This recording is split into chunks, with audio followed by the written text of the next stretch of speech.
In this video, we will get familiar with component S3 file storage, which comes with RPA Express package. Originally, S3 is an Amazon Simple Storage service.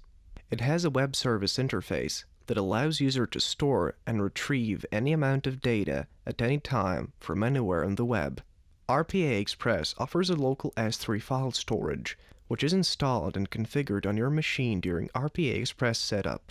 This solution simulates the use of an S3 storage in your business processes. We can open S3 file storage from the RPA Express tray menu.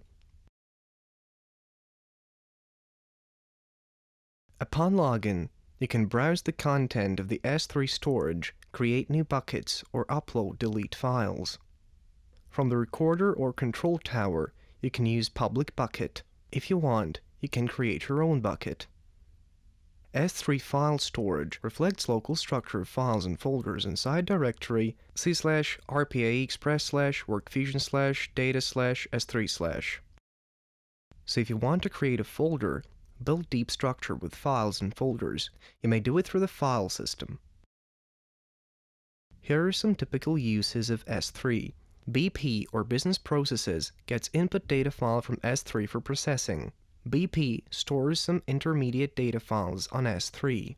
BP stores output files in S3, wherein links to the S3 files can be provided in BP output CSV file.